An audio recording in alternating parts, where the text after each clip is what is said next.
More and more of you want to build a house that is 100% autonomous, without an electricity bill and without a water bill. Cyril did it. In just 2 years, he completely self-built his 84 square meter house for only 25,000 euros. His secret to achieving autonomy is first to install lots of solar panels, but above all, to build his house in a 265 square meter greenhouse. A completely crazy idea, which allowed him to reduce his heating consumption in winter when solar panels produce the least. But is it really a good idea? Is the price of the greenhouse really profitable over time? And is it really interesting to live in a house under a greenhouse even in the middle of summer? We went to ask him all these questions, and it's really very interesting.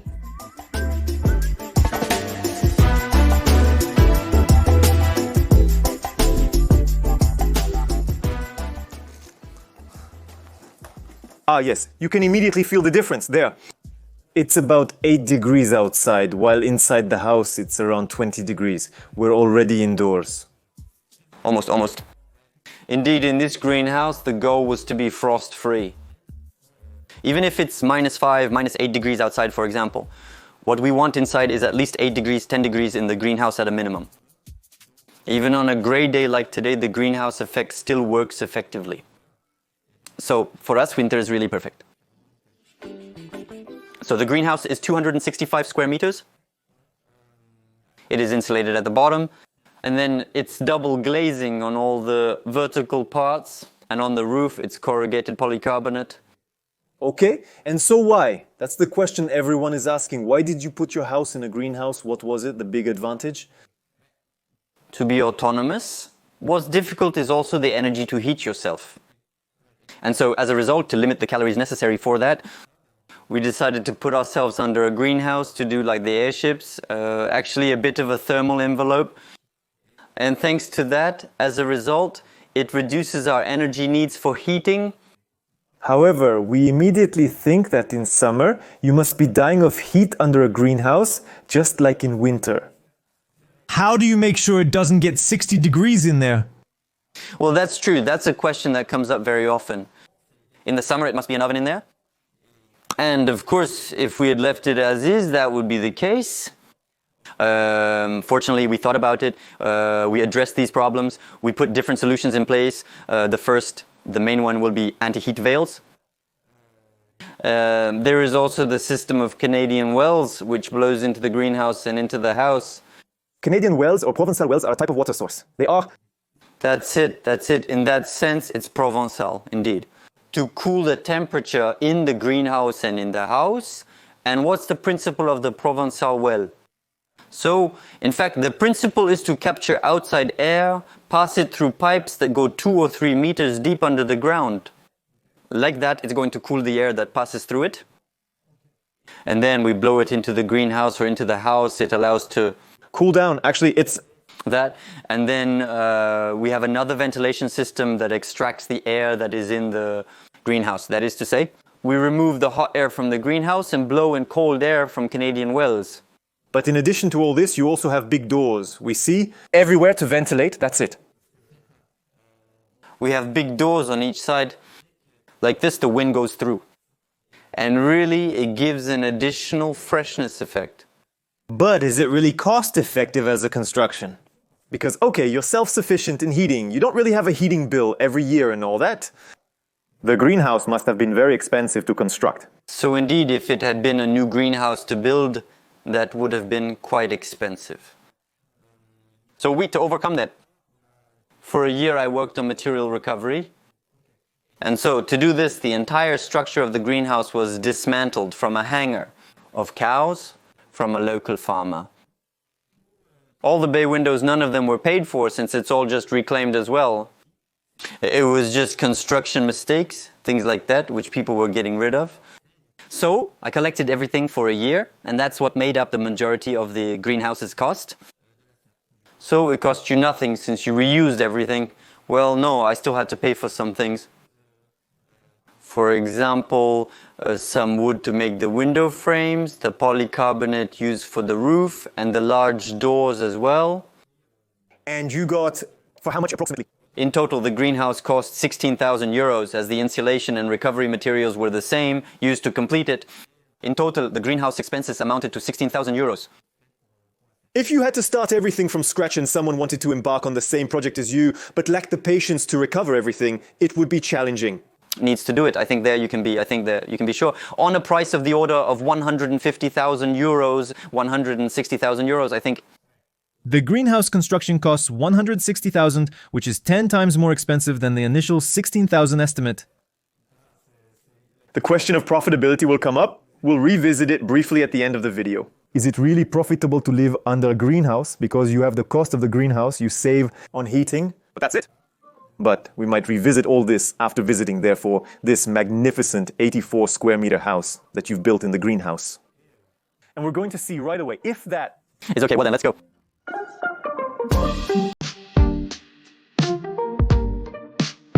And now we're going back home to the greenhouse.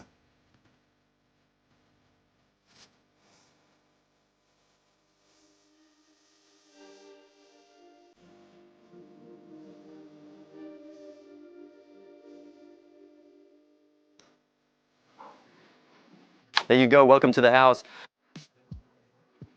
Which normally should have been in a shipping container,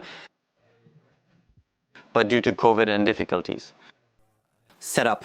Naturally, we had to change our approach, and so I went with a wooden frame, what we call mobs, with, as a result, wood wool insulation to be able to build the structure of this house. So the wooden structure was something much simpler for a novice like me than starting on a house. Let's say more standard, because you're not at all handy at the base. Absolutely not, absolutely not. I had no idea how to hold a screwdriver just 5 or 10 years ago. I understand. Finally, there are no more issues to start projects now, but it's true that at that time, really, and beginners, it was complicated to start on something else, and so there you go. And how much did it cost you to build this house from A to Z? The roughly 25,000 euro price is due to the significant amount of recovery involved. Again, that is to say, no carpentry, buying a heating system, it's a small stove. That's self-construction, it's all that which makes us arrive at this price. Is it because, since you built a greenhouse, you needed to put less insulation on the house? So we went with the minimum requirement, which is 20 centimeters of glass wool, wood. Sorry for that. So it was really the minimum we wanted to put, to be sure, because 20 centimeters of wool, you are even our E2020, so you were retweet 2020 at the time, but you are Very well insulated. Plus the greenhouse, which means that really, in terms of heating, in winter, you must not consume anything. The object behind you is not an electric heater, but a pump for heat or whatever that. Solar panels make you 100% autonomous, producing electricity even in winter. We'll see more later. Complicated, so How do you heat yourself then? So our only point, let's say if really the greenhouse is not enough to maintain a temperature, let's say between 19 and 21 degrees. usually that's enough. Yeah, that's it. And so if really we are in a weather a bit more humid or a bit colder or whatever it is, so we have this little stove that serves to heat the whole house. And so, well, How much are we? we have about 1 cubic meter of wood. If things go well and we stay in the house for a very long time, it may last. If the winter is extremely long, like this year, we can reach nearly 1.5 cubic meters, 2 meters of wood. So in the end, we'll see it later. Your electrical setup to be autonomous, you are also autonomous in heating, since you have the wood that allows you to heat the greenhouse more. But in winter, you still have some electrical consumptions that are a bit parasitic all over the house and make autonomy complicated. How do you manage all this? That's it. We've cut out all appliances that will strain the power grid in winter, like electric ovens, microwaves, kettles, and coffee makers. All heating elements and the hot water tank have been removed. There are no electric radiators or anything similar left. And so what we also do is that we have timers for everything that's going to be the awakening, the Wi-Fi, for example. For a standard connected house, it represents an infinitesimal amount of power.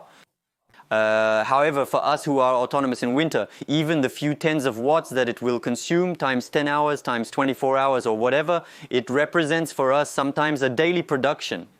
In this house, there are two lives. The first is in summer, marked by abundance. That's it. It's hot, there is maximum electrical production. You can Remove the electric water heater, oven, microwave, and everything else. Then you have to be a little cautious during the 4 months of winter. more, that's it. Let's say a little more, even 3 months. Let's say it's really December, January, and February, where it's really the hardest, let's say where you really have to be careful about what you do. But otherwise, from mid-February to the end of November, beginning of December, we are still relatively well. Thanks to these systems, by October or November, we already start thinking about it. To be careful, to be vigilant about what we do or whatever. Do you know the value of energy? Exactly. So you Save it, and so that's what allows you to be eco-friendly. it forces a certain degrowth when you put yourself in this situation. Care and be careful. As long as we have that comfort and we can afford it, it's just about organizing to say, we need to run the dishwasher sometime this week. We'll pick a day that works for us. Important for people who Are watching to see that you seem to be very, very sober to handle croissants. Finally, you have all the modern comforts, just paying a bit more attention and all that. And I suggest we go see your solar setup to understand how you actually produce all the electricity. Your house?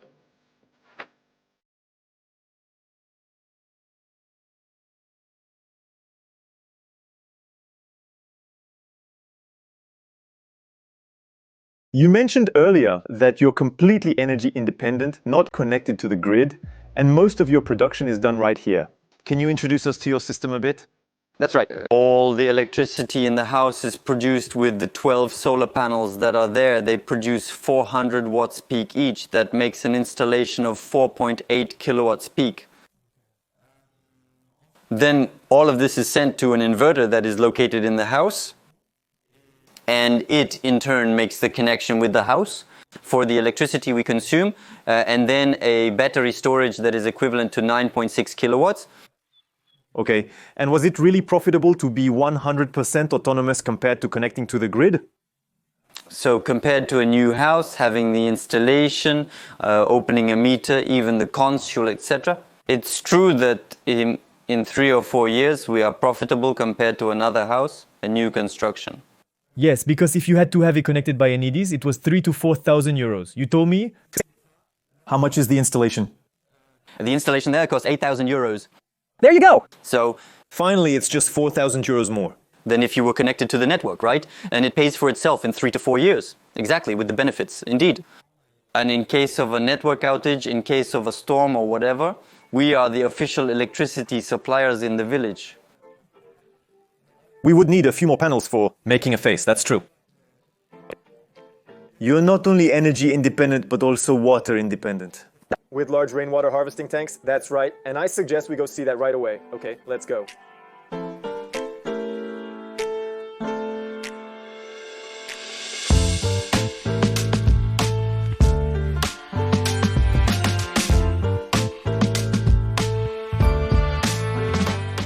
So, like with solar panels, you're not connected to the grid, you collect your rainwater, and you are 100% water self-sufficient. That's right. Thanks to this 15 cubic meter tank, I collect the rainwater that falls on the surface of the greenhouse roof. So that's 260 square meters of water that comes as soon as it rains in there. 15 cubic meters is approximately 15 gallons. 15,000? 15,000 liters. Oh yes. With that, you achieve complete autonomy, never leaving you stranded. You may have to take shorter showers. So with 15,000 liters even in August, well, at the end of August, the tank is always full. That is to say, it's really a quantity that is doubled or even tripled compared to what we would need. Knowing that in addition, every time it rains, it refills, it's not much. Quickly what? And you can even drink it. It's drinkable. How does it work? Yes, we use it afterwards in the house for washing, laundry, dishes and drinking, because as a result, thanks to filters, a filter system, we purify the water so that it is drinkable. And it's legal. You had to ask for permission. How did you make sure it was drinkable? So, in fact, when you go through this, you have to send, when you ask for the kit of filtration, they ask you for the water you are going to consume, and then they tell you, okay, this water is safe to drink. And then every year you have to have your water checked by a health service. Okay, and how much did all this installation cost you? Is it really profitable to be water self-sufficient? Truthfully, in terms of profitability, we are losing money with our water business. Okay, it's not like the panels where after 3-4 years it becomes profitable. How much did the whole installation cost you? So the installation, there was 6,000 euros for the tank plus 1,000 euros for everything else. So that makes 7,000 euros for the water system. To make this 7,000 euros worthwhile, given that water is inexpensive in France for now. That's right. After that, it's more about aiming for ecological rather than economic from that point of view. That is to say, reclaiming the surface of the house for reuse for our daily needs. Ecological and resilience, because you tell yourself you don't depend on anyone. I will never really have a problem, that's it. We are a bit for the same thing as for solar panels. That is to say, always a bit in autonomy and be the least dependent on external effects.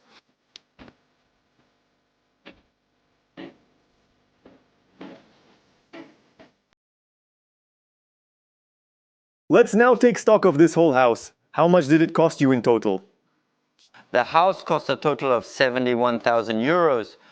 Okay, so there were 4,000 euros for architects, there were 6,000 euros for the foundation and earthwork, there were 16,000 euros for the greenhouse, 25,000 euros for the livable part of the house, 8,000 euros for everything that was the electrical system, 7,000 euros for water recovery, water filtration, and 5,000 euros for the Canadian well system. Okay, great. Oh, yes. So it really makes a very economical overall project. Despite being self-sufficient and having large systems, you still face challenges. That's it. It's a big advantage, but I see that you are. You must have gone through an architect anyway. You had to pay 4,000 euros. Why didn't you do it all by yourself? Your house, it is less than 150 square meters. So as a result, unfortunately, we had to go through an architect to validate the project. Okay, because as a result, the footprint, it was greater than 150 square meters. The greenhouse counts as a living area. In fact, that's it. The greenhouse counted as a part. That's new buildable. And so as a result, indeed, I am subject to this architect's obligation. Okay. But despite the fact that you had to pay an architect, you still have this major advantage that it's economical. Afterwards, do you have any other advantages to the greenhouse? The greenhouse's other benefit, besides always being inside it, is, well, come and see for yourself. Already we have this framework, let's say 3/4 of the year. That is to say that we can enjoy this really mild, pleasant weather even in summer and also in winter. And that, it's really perfect. Yes, in fact, you don't have 84 square meters of living space. You really have 265. That's it. You can be outside drinking coffee practically all the time. It's a huge advantage, exactly. In fact, in the end, we choose the area where we want to be, depending on the temperature we want. But it's true that from this side, we take full advantage of the greenhouse every day, almost all year round. Yes, so it's not just an economic heating interest, it's really living inside. Another advantage is that I like plants and fruits. Here, there are dozens of almonds already in the process of growing then while we are in the middle of winter. So here, we are going to have lots of almonds in a few weeks. When we plant tomato seeds, they grow all by themselves. And until December, we have tomatoes that we can eat. Banana trees and other vegetation are visible. You see, for example, the example of a banana that didn't have time to ripen until last year. But basically, we're waiting for the next banana bloom. Basically, The quality of life beyond the savings. that's also it. This framework, it's really important to me. It's to be well once it's over. It's really something I want to see with lots of plants and fruits, vegetables, etc. The visit gives the impression that this type of construction has only advantages.